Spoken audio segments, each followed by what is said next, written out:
கரூர்ல தமிழக வெற்றி கழகத்தோட தலைவரான தளபதி விஜய் அவர்கள் நேற்று முன்தினம் பிரச்சாரம் பண்ணியிருந்தப்ப கூட்ட நெரிசல சிக்கி தற்போது இப்போ வரைக்கும் 41 பேர் உயிரிழந்திருக்காங்க. பலர் மருத்துவமனையில் தொடர்ந்து சிகிச்சை பெற்றுட்டு வராங்க.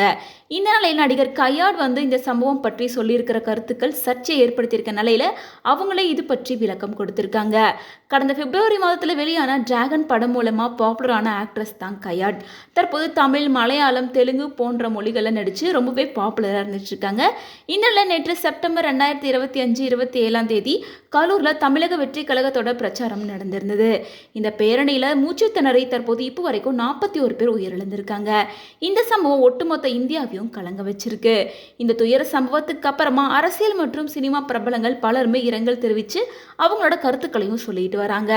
அந்த வகையில் ஆக்ட்ரஸ் கயாட் தளபதி விஜய் அவர்களோட கட்சி குறித்து அவதூறா பேசியிருக்கிற மாதிரி ஒரு ட்வீட் ஒன்று சோசியல் மீடியாவில் வைரல் ஆயிட்டு இருக்கு.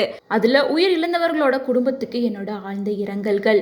கரூர் பேரணியில எனக்கு ரொம்ப நெருங்கிய நண்பர்கள்ல ஒருத்தரை நான் இழந்துட்டேன். இது அத்தனையும் டிவிகேவோட சுயநல அரசியலுக்காக.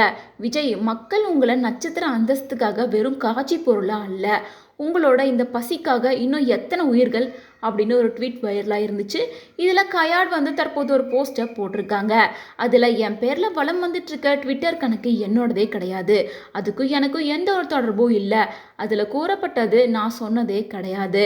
கரூர் கூட்டத்தை நடந்தது பார்க்கும்போது எனக்கு ரொம்ப வேதனையாக இருக்குது. தங்களுக்கு நெருக்கமானவங்களை இழந்தவங்களோட குடும்பத்துக்கு என்னோட இரங்கலை தெரிவிச்சுக்கிறேன். இருந்தாலும் கரூரில் எனக்கு நண்பர்கள் யாரும் கிடையாது.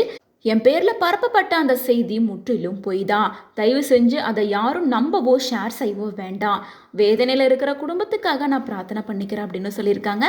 கரூர் சம்பவம் தொடர்பாக இது போல் பல பிரபலங்கள் சொன்னதா பல பொய்யான தகவல்கள் வந்துட்டு இருக்கு. ஸோ இதை பற்றி உங்களோட கருத்துக்கள் என்ன அப்படின்றத கமெண்ட்ஸ் மூலமாக ஷேர் பண்ணுங்கள்.